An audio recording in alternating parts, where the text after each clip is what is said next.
Welcome back to the Lift Free and Diet Hard podcast. I'm your host, Andrew Coates. Join me along with industry leaders and friends on a quest to get more people through the gym door and eating and living healthier. Join me where evidence meets empathy while rejecting fitness industry fads and extremism. Let's begin. Sam Miller, founder of the Metabolism School and author of I'm Holding Up Metabolism Made Simple, my very good friend. It's great to have you back on the podcast. Welcome. Appreciate you having me, Andrew. Let's dive right in. So I've got a bunch of great quotes from your media, and we've got a couple cool topics planned here. So, quote, GLP-1 agonist medication use from compounds like Ozempic, Wegovy, Mounjaro skyrocketed over 300% since 2020. U.S. spending on GLP-1 is projected to surpass 100 billion annually by 2030. What does this all mean? Yeah, so GLP-1 medications obviously super popular from a weight loss perspective. Their original sort of research purpose is largely in a prediabetes setting or individuals who are severely insulin resistant, obese, have a number of different comorbidities, but because of their ability to help clients manage food noise or basically hunger and cravings, people have really flocked towards the medications just because it's made weight loss much easier.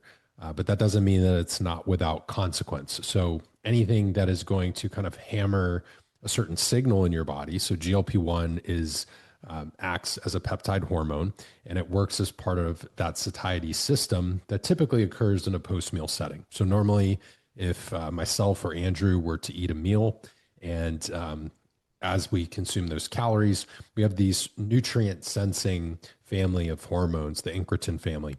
And so GLP-1s basically help as kind of part of that system, but it's really almost a super physiological hammer that we're hitting instead of just having our body's own GLP-1 production. And as part of that normal cascade post-meal, we have GLP-1, we have insulin, we have leptin, and all of these things work naturally to help us regulate our energy availability. So are we in a calorie surplus? Are we in a calorie deficit?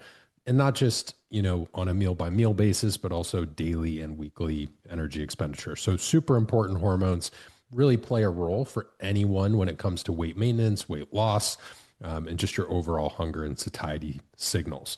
But the medications themselves, as they become more popular, more readily available, people are not only using them for their originally sort of intended purpose, they've been studied for more things, but the average fitness consumer, I think, has heard a lot of the hype about them. And so because of that, we're seeing additional spend, even from individuals who maybe aren't, 30, 40, 50, 60 or 100 pounds overweight. We may have, Sally at the gym down the street who wants to lose, that last 7 pounds and has maybe struggled to do that and keep that off. So we see GLP-1 medications becoming a lot more casual in nature, which I think has to do with the spend. And because 88% of Americans are metabolically unhealthy in the first place, there are people who qualify from a Western medicine perspective that are getting those scripted from their provider. So part of the spend is kind of coming from the traditional route. You go to a physician, you're having that scripted, in an actual medical office. We also have GLP-1s that are coming from telemedicine and telehealth, also through a physician, but in more of a digital context. These are getting scripted as part of subscription plans with different online clinics. And then we even have people using these peptide medications from like research chemical companies and kind of using, it's like an off-label use, but also obtaining them through these third parties that aren't necessarily, FDA approved compounding pharmacies or anything, FDA approved medications or compounding pharmacies. So typically your telehealth industry is going to use the compounding pharmacies, and then your doctor is typically scripting those FDA approved medications like your Ozempic or your Wegovy or Mounjaro. So because of that, we're seeing wide uptake in terms of use, a lot of social media content and even mainstream media magazine content about it. And then we have these celebrity endorsements that just continue to light a fire behind the actual medications themselves, just leading to this compounding uptake that we're seeing in our industry. And I think we're probably still have a ways to go before it burns off. If anything, right now, I think we're just getting out of that early adoption phase into more mainstream use. And that'll probably continue as these newer compounds like tirzepatide And even the triple G agonists, which are not yet FDA approved, which will likely launch in 2027. That's a product from Eli Lilly as well. So as these are coming to market, you basically have people who were early adopters who already use semaglutide or Ozempic. Then we had people who are now trying tirzepatide. And I think this will likely continue because each time a new medication comes out, you kind of have another wave of individuals who are hopping on and trying the compounds. This episode is brought to you by Macros First. I've always struggled with nutrition tracking apps, even the slightest hassle or friction, and it breaks my habit. That changed with Macros First. When I tried it, I told my friend, the founder, Jacob, quote, this is, well, let's just call it a certain other app on steroids. It's the easiest app to use, and it has a free barcode scanner, which if you use tracking apps, you know this is a really big deal. I recommend Macros First to all my clients and friends, and even had them sponsor my 2024 conference. Here's an example feature that I love. The verified food database. Remember using other apps and searching for a food only to find 10 to 50 similar options with different macros, not knowing which one to pick. This kind of friction is the shit that made me quit tracking altogether. Macros First, every single food item in the database, over 3 million of them, is human verified. No junk entries, so you can trust the numbers. Plus, that free barcode scanner makes logging faster. And if the barcode doesn't turn anything up, just point your camera at the nutrition label and Macros First will extract all the nutrition info instantly. All this just makes tracking easier. And while Macros First's premium version is incredible for any user, the basic version, which is nowhere near basic, is free to use. So you can go to either the Apple Store or Google Play to download. Obviously, there's a big spectrum of people who are using it, as you alluded to. And it makes sense that someone who's diabetic, absolutely, 100%. And it makes sense as someone who's pre-diabetic. But as opposed to black and white categories, if you think about this as a spectrum, there is a pre-diabetic of someone who's on their way towards pre, which is on their way towards diabetic. Right. Where do you draw the line at who you think should be using this versus who maybe shouldn't be? Yeah, it's tough because so if we rewind in the history of GLP-1s, and I did mention that main category because it's probably what's most readily known by the average consumer, but they've been looked at for different neurological implications, cardiovascular events, potential to offset even things like stroke risk. So they have a lot of potential in different areas and even in terms of addiction because of their ability to impact dopamine pathways and things of that nature. So there's certainly strong compounds that could be multifaceted. As far as moving beyond the black and white categories of prediabetes based on lab markers, I think, like you said, it really is that gradient spectrum, almost like a dimmer dial instead of a light switch of right or wrong. I think it has more to do with our risk tolerance as individuals and how, maybe our comfort level with using these medications, as well as the maybe how liberal the prescribing physician is relative to the person's health. So I think part of it comes down to the medical provider who's making it available. I think part of it's the financial incentives in the industry. So I think a lot of people are, there's a lot of things that are happening behind the scenes that are leading to the prevalence of the medication.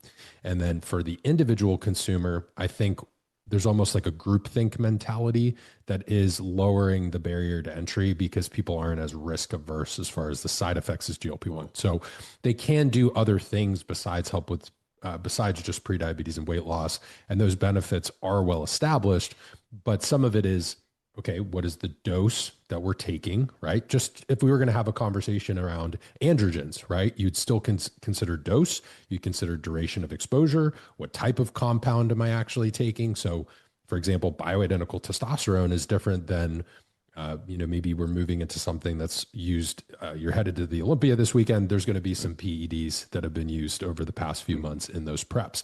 So someone's willingness to use those things, the dose and the duration, I think play into what someone's going to experience on those, because the real world data that we actually see shows that, yes, there's weight loss happening, but we do have the risk for muscle loss. We do have the risk for GI side effects, like gastroparesis, or even people who are struggling just from a basic level of constipation and motility.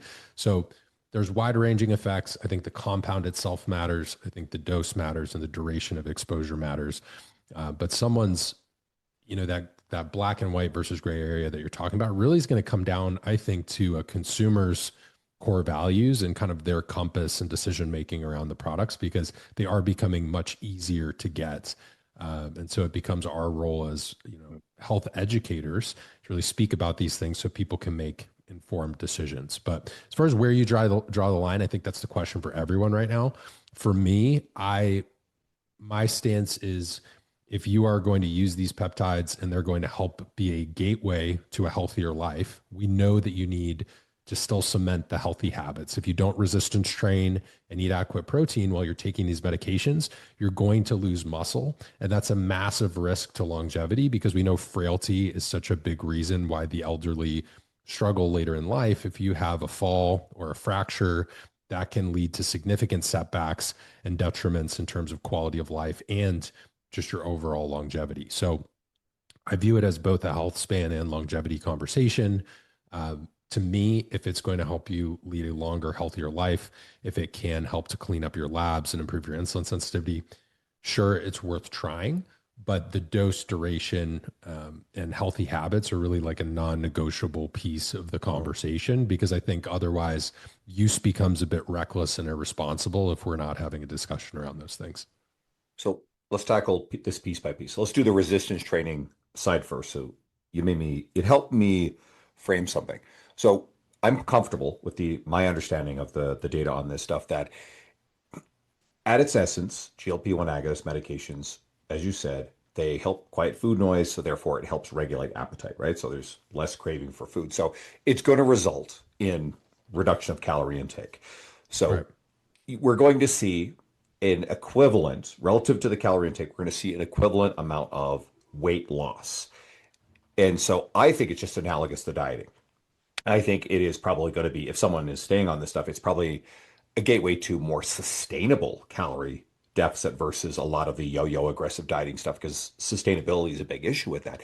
So in a way, it actually presents a greater risk of muscle loss if someone's not resistance training. However, I do not believe there's any additional risk of losing muscle because of the drugs over and above calorie restriction and not resistance training. So the answer there is getting people resistance training. However, now you've made me think this, if we have an open portal to more people doing something that more effectively lets them restrict calories and lose weight, we actually now have a larger cohort of people who are at risk of muscle loss, because a lot of those people either have no skill or experience in resistance training or may simply not be willing to do so. So there's still a problem there. We know the answer, but it's like, how do we get people to that resistance training is the thing. There's some pretty good data on this. So there's two trials that looked at this. One is the step 1 trial, which was on semaglutide.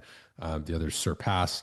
And then there's also, I'll rattle off just some quick data points for people who are curious about the evidence behind this. So even just the difference in compounds matters, not just resistance training. So like, for example, tirzepatide demonstrates superior lean mass preservation. So it's like, in some of these studies, we're seeing, so like in step 1, which is a semaglutide trial, 40% of the total weight loss that was lost was as lean mass. The total lean mass loss was 6.1 kilograms. Total weight reduction was 15.2 kilograms, and that was over a 68-week trial using 2.4 milligrams of semaglutide. In the Surpass trial, they used a dual agonist, which is both GLP and GIP. It was a 15 milligram dose of tirzepatide, ran for 40 weeks. The individuals lost 11 kilograms. That is total weight loss, not just fat loss. And then 2.8 kilograms of that was lean mass. And then 25.2% is the amount that was lean mass as a percent of total weight loss. So overall, individuals who log over like greater than or equal to 150 minutes of weekly exercise and consume a high protein diet end up regaining less weight. So it's about 24% less weight than their peers in the same trial. And tirzepatide users who basically engage in 3 to 4 days a week of exercise maintain significantly more weight loss post drug. So it's the maintenance and building of muscle, but it's also, preventing that dietary rebound that we see across our industry. Like even before GLP-1s were part of the conversation, we were aware of dietary rebound. We were aware of metabolic adaptation and all those things. Does it make it easier to get into a calorie deficit? Yes.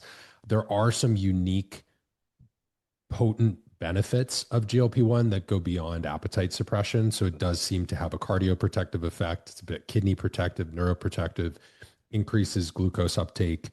It does some really cool things there. So yes, it's helping with the satiety and appetite and food noise, but because this hormone, this peptide has these far-reaching effects that I think we're still unpacking, I think we'll see that it's more than just the appetite management piece.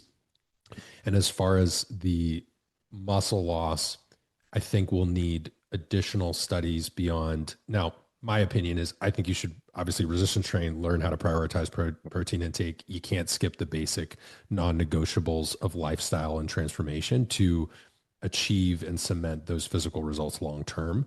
But when we look at this conversation, I do want people to be aware, hey, GLP-1s are more than just appetite suppression. And that's good news if you're very unfit cardiometabolically. Like if you have a number of different comorbidities, this is going to hit it from a number of different angles. Even if you don't have a number of different comorbidities, it's going to hit it from a number of different angles. Will it help you achieve a deficit or reduce energy intake or get into a state of caloric restriction? 100%.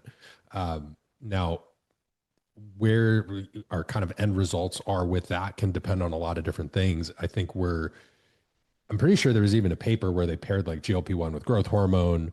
You'll see obviously a lot of athletes are pairing this with thyroid and leading to different results down the road. So I don't know that we even have the full story yet to unfold, but if you understand the physiology and the mechanisms behind how it works, you can begin to kind of parse out what that's going to look like in real life. So exercise 100%, but there are certain well-established benefits that are completely independent of weight loss, Andrew. So like the whole argument of like, well, a calorie deficit is just as good.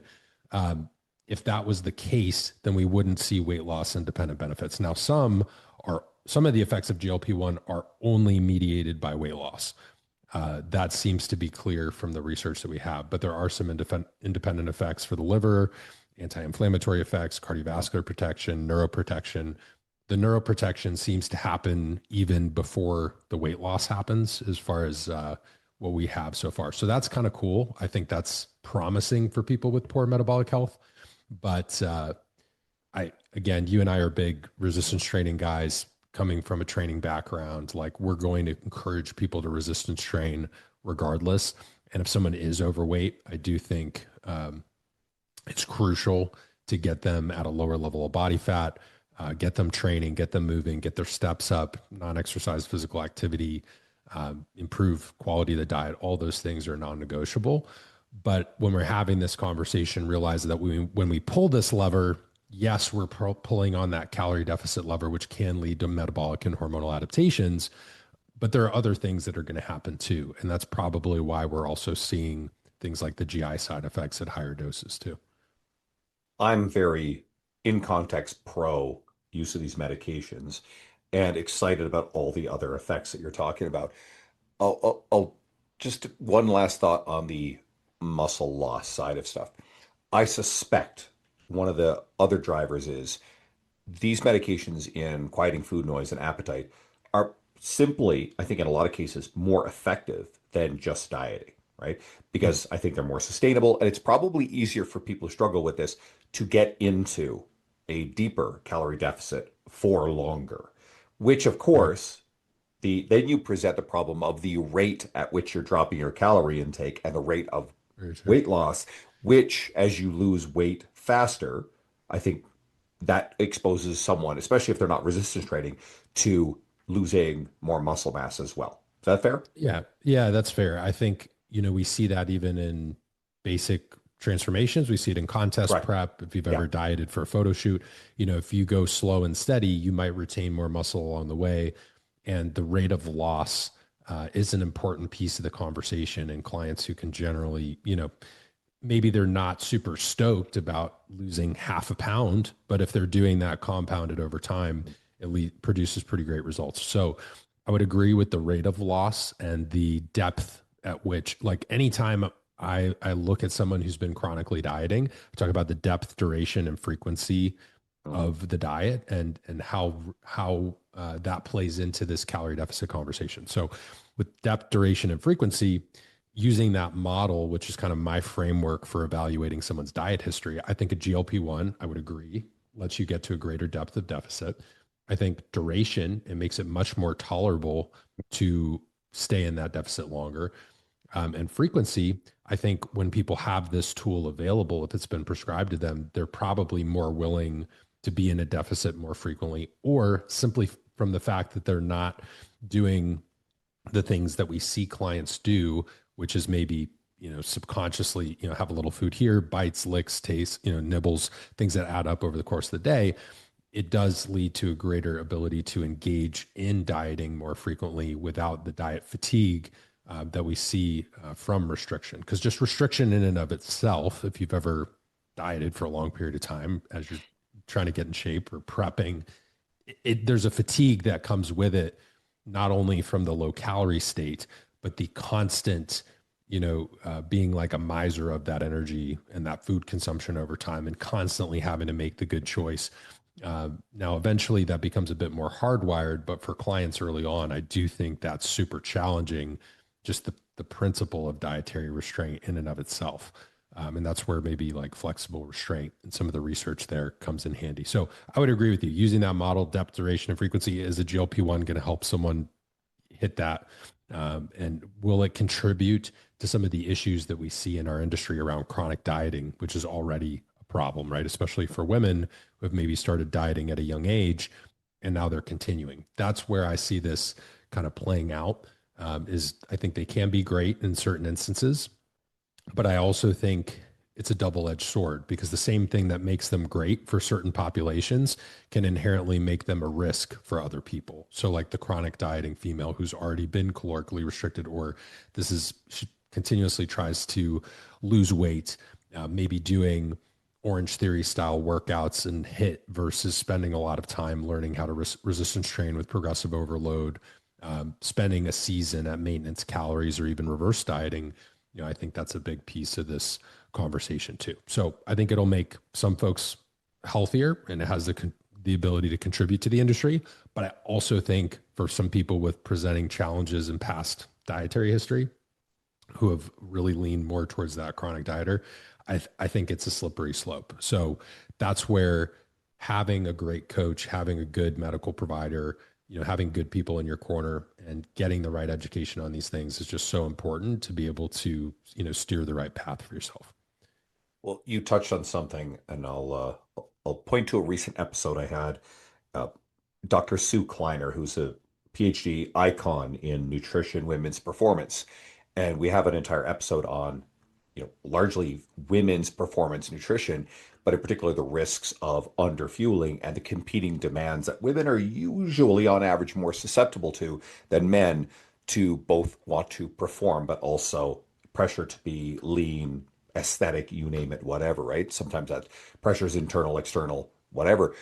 But that's a great episode on that topic. And GLP-1 agonist medication simply opens a gateway to more people to actually put themselves into a chronic state where they're underfueling for performance, which now you have an issue, especially if, and again, I also talked about this recently with Abby Langer, who's a great authority on nutrition.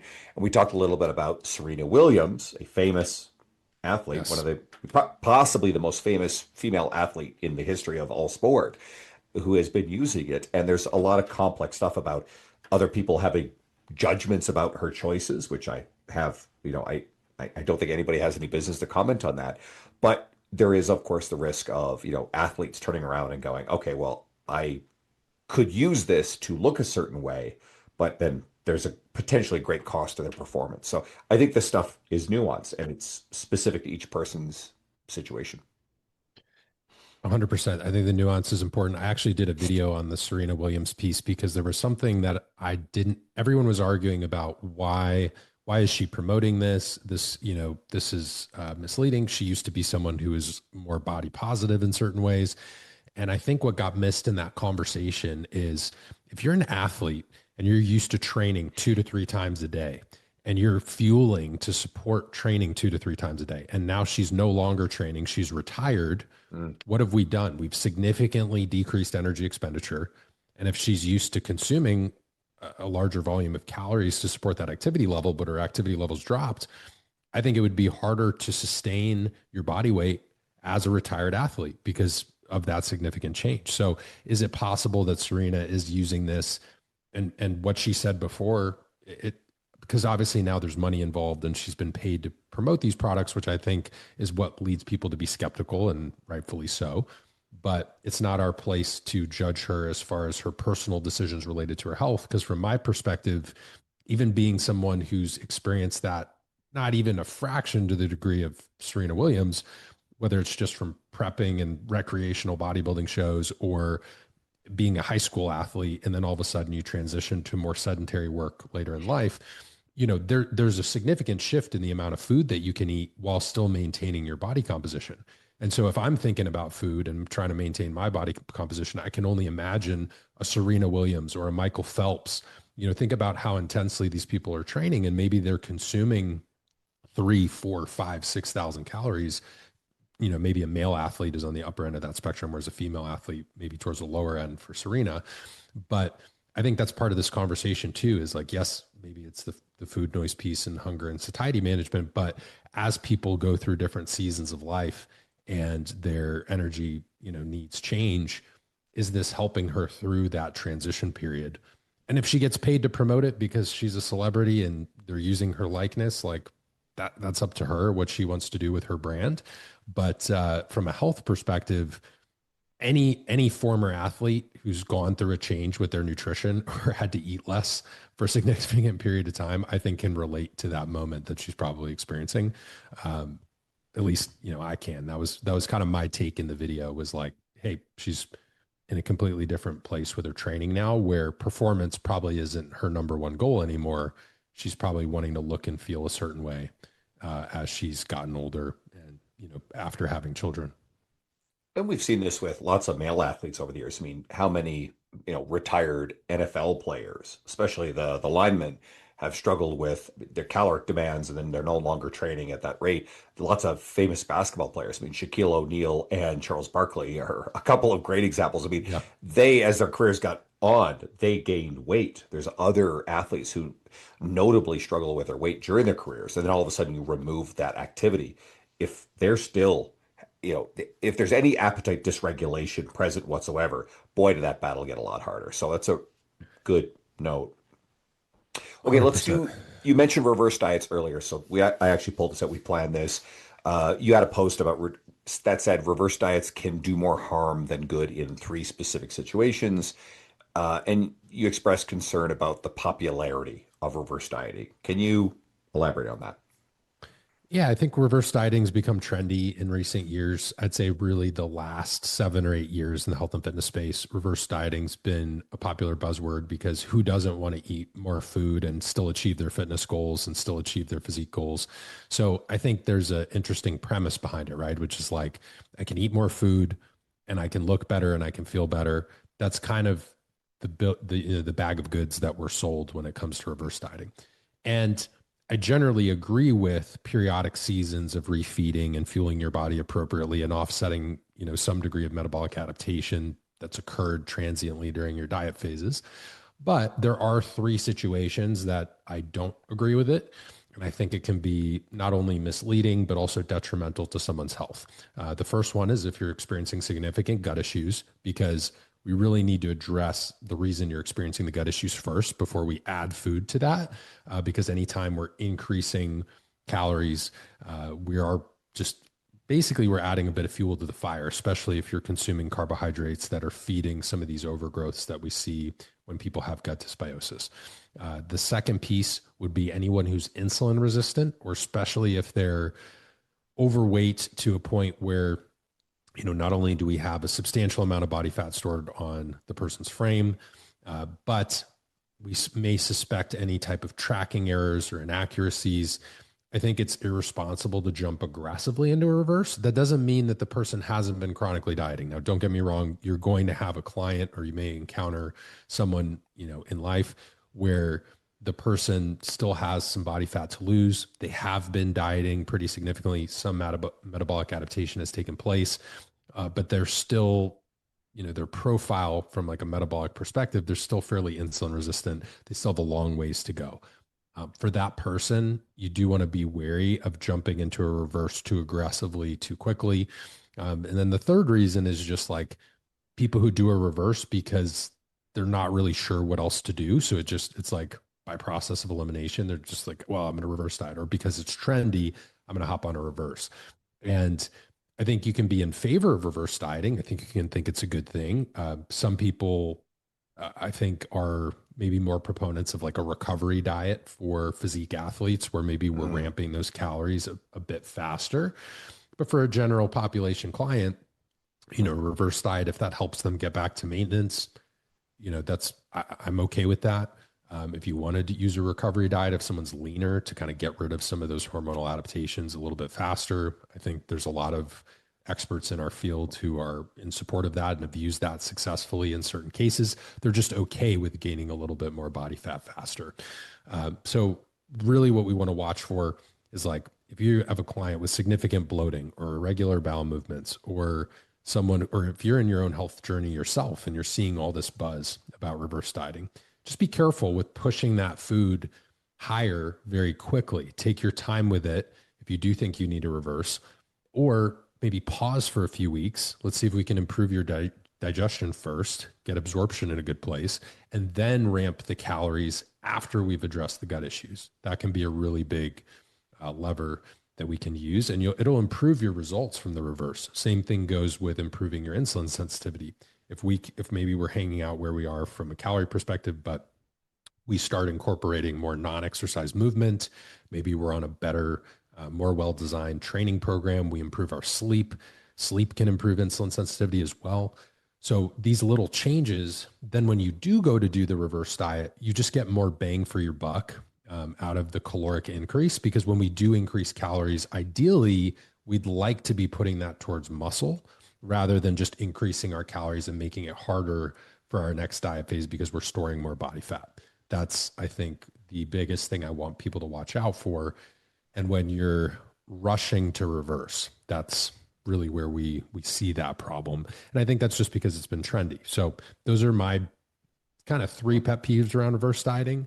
But otherwise, I think it's a tool that can be used for a lot of clients, especially if someone is lean, insulin sensitive, has been dieting for a substantial period of time, and kind of running through again that depth, duration, and frequency of dieting. If someone's been in a pretty deep deficit, they've done it for a significant period of time, or they've dieted frequently within the last year, they might actually be a good candidate for a reverse diet, so long as we check things like those gut issues and things like that first, and then we can ramp the food from there. I like to break reverse dieting into 2 important component or sides to it. And if I'm not mistaken, you are almost overwhelmingly referring to the being more or less in a maintenance, but then increasing calories above maintenance for virtually everything you described, because that's half of it. In the bodybuilding competition side of stuff, the origins of the reverse diet was largely reversing people out of a deficit more gradually. Now, I want to explain something I think created the illusion of why reverse dieting was so popular in that context. The traditional model was coach works with athlete, they give them their competition diet, they get them on stage, and then coach's job is done at that point. What do traditionally most of these physique athletes, outside of maybe some of the pro ones and even some of the pros, they then engage in a free-for-all. They literally plan a socially acceptable binge day, sometimes in the 10,000 calorie range. And we used to believe that post competition diet was the most anabolic time. So you'd shove calories in, get into a surplus fast. But disproportionately, people were gaining a lot of body fat in that. And it was and the size gain, the weight regain from the diet was masking just how much body fat they were gaining.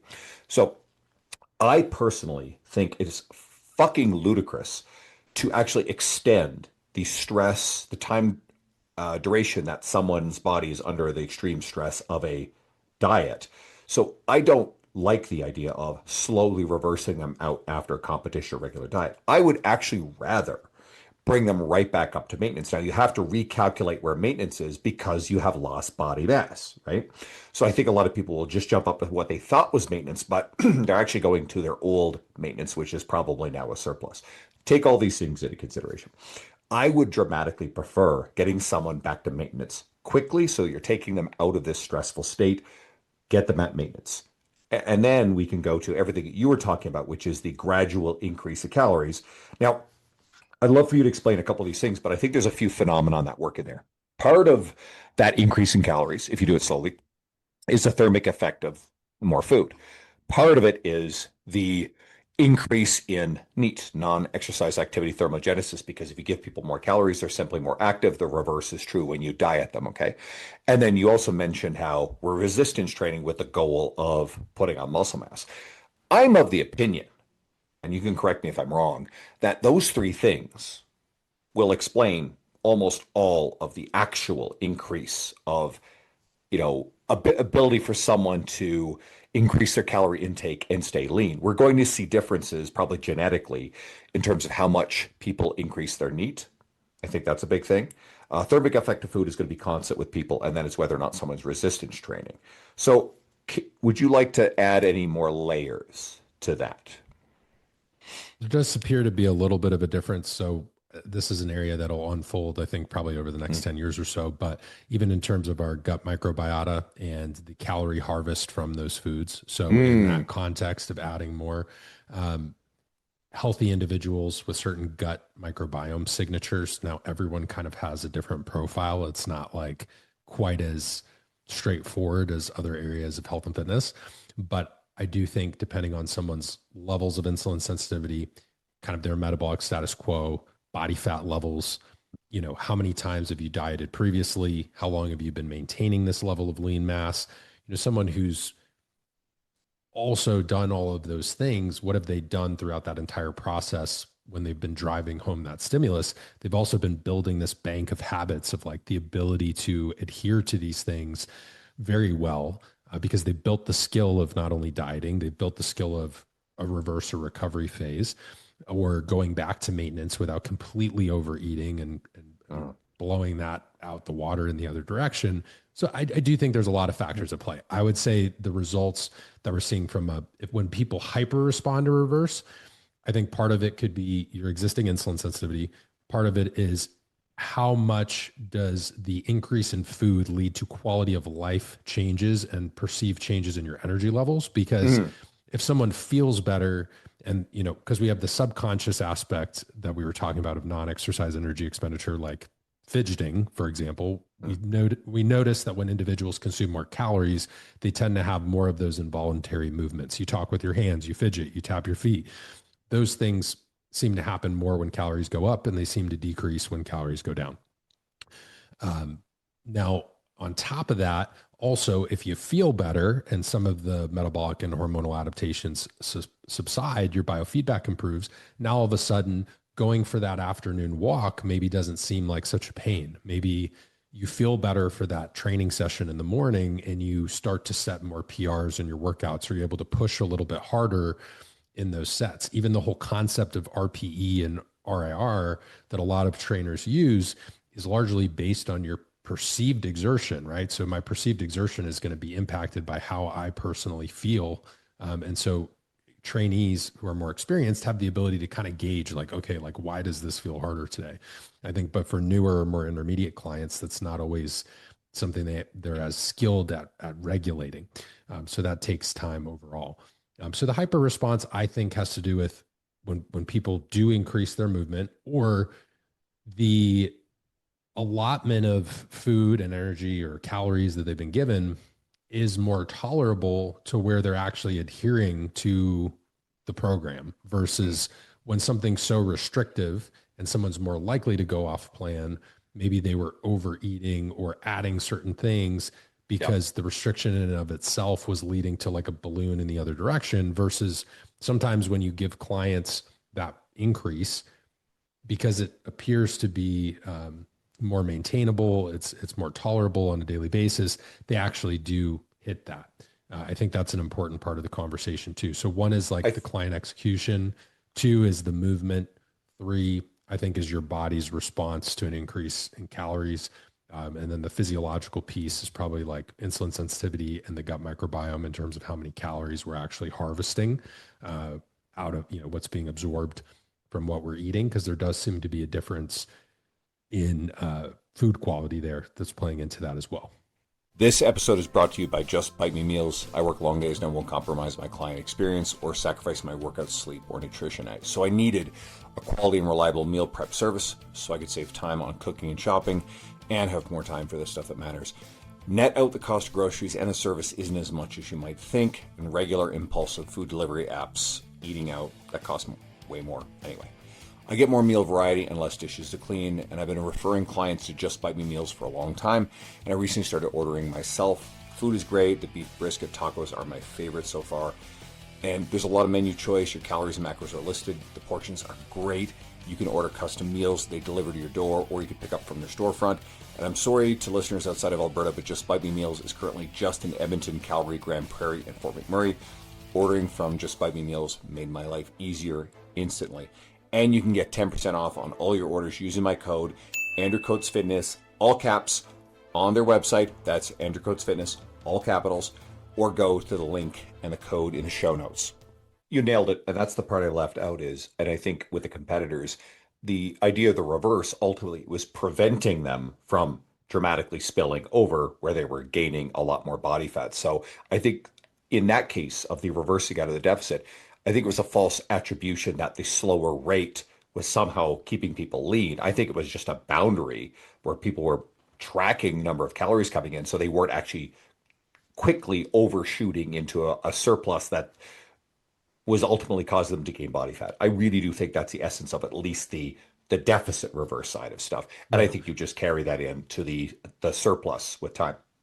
I've seen it work both directions. I think some nuance around the client history is super important. I'd agree with you. I think bodybuilding went through these seasons where it was like, first it was popular to just like almost like binge post show. And so of course people were gaining not the best type of weight. Then it was almost like too restrictive. And then the pendulum kind of swings back in the other direction. So I think in physique sports, we've seen it swing kind of both sides. I think with a lifestyle client or someone who's just has general fitness goals, I think we have to sort of tailor the increases based on the person, because a bodybuilder, one thing that's probably going to be constant is typically someone who's gone through an intense physique prep. They still enjoy training. So when you add food in that conversation, it tends to play out a bit differently than maybe someone who doesn't have the same level of training intensity and same regimen. So I think that's a big piece of this too. But I think all fair points across the board, and really the population, or like the person's diet history, training history, I think plays in the result, whether we're talking about going from maintenance to a surplus, or whether we're talking about someone who's gone from a deficit and they're trying to get back to maintenance. A lot of these variables still apply. I love the nuance. Okay, we got about 10 minutes to do justice to your thoughts on ultra processed food. And one of my frustrations, because I think everything is nuanced and social media doesn't do nuance very well. I do feel that the evidence-based side of the fitness industry has a bit too aggressively and loudly defended ultra processed foods. And your thoughts, are ultra processed foods a key part of the problem with the rise of obesity and the decline of metabolic health in our society? So I think the evidence-based community I would agree with you, like over defends processed foods. I've always been someone who, I've been like trolled for using the term single ingredient food, or, hey, like, foods that are, your proteins, your steak, your chicken, your fish, your sweet potatoes, right? More, I guess, what people used to call in the physique space, like clean foods, but then that kind of got thrown out with the bathwater on that one too. There's definitely research, like Frontiers in Nutrition has a pretty cool paper from 2024 that talks about how ultra processed food consumption and health related outcomes are impacted as a result of those ultra processed foods. We've seen, I think even in 2022, there was a pretty cool study that looked at similar caloric consumption, but one group was fed essentially a processed foods diet versus one that was not or was minimally processed. The challenge with these conversations, Andrew, is like we have to first define, like so many people are arguing about what the term process means. Like, for example, whey protein is technically processed.